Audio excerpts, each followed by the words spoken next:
ಶಿಗ್ಗಾವಿ ದೇವಸ್ಥಾನದಲ್ಲಿ ಮೂತ್ರ ವಿಸರ್ಜನೆ ಆರೋಪ, ಘಟನೆ ಬೆನ್ನಲ್ಲೇ ಭುಗಿಲೆದ್ದ ಆಕ್ರೋಶ. ದೇವಸ್ಥಾನ ಪ್ರಕರಣಕ್ಕೆ ಮುತಾಲಿಕ್ ಎಂಟ್ರಿ, 26ಕ್ಕೆ ಶಿಗ್ಗಾವಿ ಬಂದ್ಗೆ ಕರೆ. ಪ್ರಿಯ ವೀಕ್ಷಕರ ನಮಸ್ಕಾರ.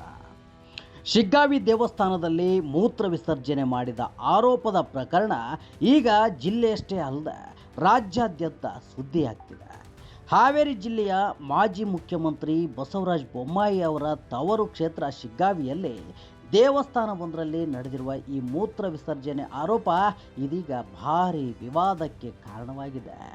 ಶ್ರಾವಣ ಮಾಸ ಸಂದರ್ಭದಲ್ಲಿ ನಡೆದಿರುವ ಈ ಘಟನೆಗೆ ಹಿಂದೂ ಸಂಘಟನೆಗಳು ತೀವ್ರವಾಗಿ ಆಕ್ರೋಶವನ್ನು ವ್ಯಕ್ತಪಡಿಸ್ತಾ ಇದ್ದು, ಪ್ರಕರಣ ಇದೀಗ ಇದೇ 26ಕ್ಕೆ ಈದ್ ಮಿಲಾದ್ ದಿನವೇ ಶಿಗ್ಗಾವಿಯನ್ನು ಸಂಪೂರ್ಣವಾಗಿ ಬಂದ್ ಮಾಡುವಂತೆ ಘೋಷಣೆ ಮಾಡಿರೋದು ಕೇಳಿಬಂದಿದೆ.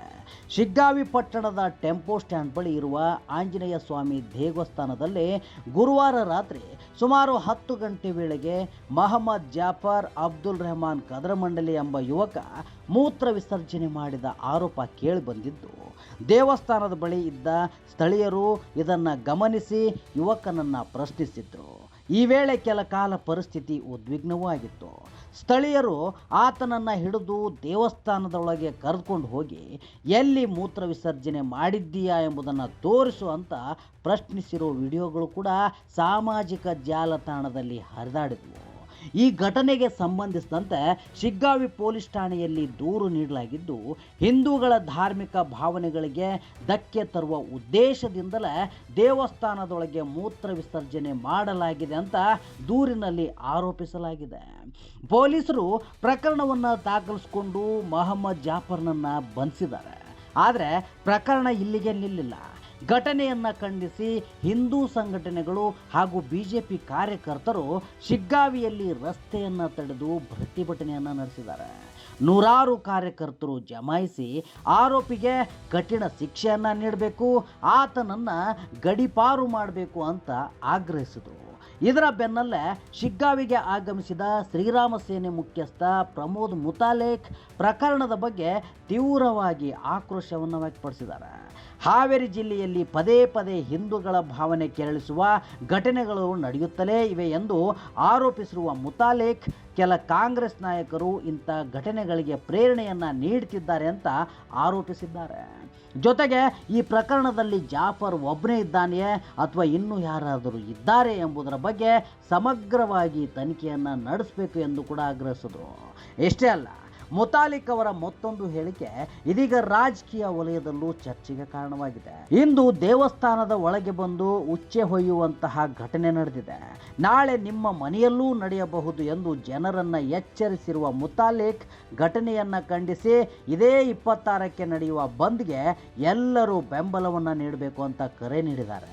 ಇದೇ ವೇಳೆ ಆರೋಪದಂತೆ ಮೂತ್ರ ವಿಸರ್ಜನೆ ನಡೆದಿದ್ದ ಆಂಜನೇಯ ಸ್ವಾಮಿ ದೇವಸ್ಥಾನಕ್ಕೆ ತೆರಳಿದ ಮುತಾಲಿಕ್ ಸ್ವತಃ ನೀರಿನಿಂದ ದೇವಸ್ಥಾನದ ಸ್ಥಳವನ್ನು ತೊಳೆದು ಆಂಜನೇಯ ಮೂರ್ತಿಯನ್ನು ತೊಳೆದು ಆಂಜನೇಯ ಸ್ವಾಮಿ ಮೂರ್ತಿಗೆ ಪೂಜೆಯನ್ನು ಸಲ್ಲಿಸಿ ಶುದ್ಧೀಕರಣವನ್ನು ನಡೆಸಿದ್ದಾರೆ. ಈ ದೃಶ್ಯವು ಕೂಡ ಇದೀಗ ಗಮನವನ್ನು ಸೆಳೆದಿದೆ.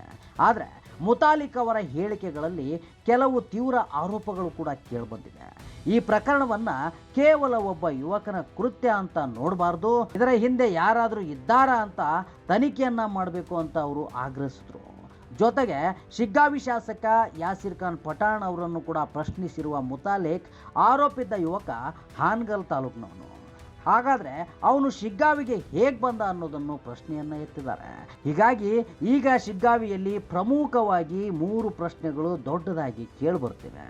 ಮೊದಲನೇದು, ದೇವಸ್ಥಾನದಲ್ಲಿ ಮೂತ್ರ ವಿಸರ್ಜನೆ ಮಾಡಿದ ಆರೋಪದ ಹಿಂದಿನ ನಿಜಾಂಶ ಏನು? ಎರಡನೇದು, ಇದು ಉದ್ದೇಶಪೂರ್ವಕವಾಗಿ ಧಾರ್ಮಿಕ ಭಾವನೆಗಳಿಗೆ ಧಕ್ಕೆ ತರುವ ಕೃತ್ಯನ? ಮೂರನೇದು, ಮುತಾಲಿಕ್ ಆರೋಪಿಸ್ತಾ ಇರುವಂತೆ ಇದರ ಹಿಂದೆ ಇನ್ನೂ ಯಾರಾದರೂ ಇದ್ದಾರೆಯೇ? ಈ ಪ್ರಶ್ನೆಗಳಿಗೆ ಸದ್ಯ ಉತ್ತರ ನೀಡಬೇಕಿರೋದು ಪೊಲೀಸ್ ತನಿಖೆ. ಒಂದು ಕಡೆ ಆರೋಪ, ಮತ್ತೊಂದು ಕಡೆ ಪ್ರತಿಭಟನೆ, ಇದರ ನಡುವೆ ಮುತಾಲಿಕ್ ಅವರ ಎಂಟ್ರಿ. ಶಿಗ್ಗಾವಿಯ ದೇವಸ್ಥಾನ ಪ್ರಕರಣ ಈಗ ಕೇವಲ ಒಂದು ಘಟನೆಯಾಗಿ ಉಳಿದಿಲ್ಲ. ಇದು ಧಾರ್ಮಿಕ ಭಾವನೆ, ಕಾನೂನು ಸುವ್ಯವಸ್ಥೆ ಮತ್ತು ರಾಜಕೀಯ ಆರೋಪ, ಈ 3 ಆಯಾಮಗಳನ್ನು ಪಡೆದುಕೊಂಡಿದೆ. ಆದರೆ ಈ ಎಲ್ಲ ಆರೋಪಗಳ ನಡುವೆ ಒಂದು ಮಾತು ಮಾತ್ರ ಸ್ಪಷ್ಟ, ಕೃತ್ಯ ಯಾರದ್ದೇ ಆಗಿರಲಿ, ಧರ್ಮದ ಹೆಸರಿನಲ್ಲಿ ಪ್ರಚೋದನೆ ಮಾಡುವುದಕ್ಕೂ ಕಾನೂನು ಅವಕಾಶವನ್ನು ನೀಡಬಾರ್ದು. ಶಿಗ್ಗಾವಿಯಲ್ಲಿ ದೇವಸ್ಥಾನದೊಳಗೆ ನಡೆದ ಆರೋಪದ ಘಟನೆಗೆ ನ್ಯಾಯ ಸಿಗಬೇಕಿದೆ. ಅದೇ ಸಮಯದಲ್ಲಿ ಈ ಘಟನೆಯನ್ನು ಬಳಸಿಕೊಂಡು ಯಾವುದೇ ಸಮುದಾಯಗಳ ನಡುವೆ ದ್ವೇಷ ಹೆಚ್ಚಾಗದಂತೆ ಕಾನೂನು ಸುವ್ಯವಸ್ಥೆಯನ್ನು ಕಾಪಾಡಬೇಕಿದೆ.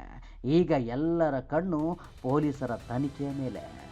ಜಾಫರ್ ಒಬ್ಬನೇನಾ? ಇದರ ಹಿಂದೆ ಮತ್ತಾರಾದರೂ ಇದ್ದಾರಾ? ಅಥವಾ ಇದು ಕೇವಲ ವೈಯಕ್ತಿಕ ಕೃತ್ಯನಾ? ಈ ಪ್ರಶ್ನೆಗಳಿಗೆ ತನಿಖೆಯೇ ಅಂತಿಮ ಉತ್ತರವನ್ನು ನೀಡಬೇಕಿದೆ. ಶಿಗ್ಗಾವಿಯಲ್ಲಿ ನಡೆದ ಒಂದು ಘಟನೆ ಇದೀಗ ಇಡೀ ಹಾವೇರಿಯ ರಾಜಕೀಯ ಮತ್ತು ಸಾಮಾಜಿಕ ವಲಯದಲ್ಲಿ ಚರ್ಚೆಗೆ ಕಾರಣವಾಗಿದೆ.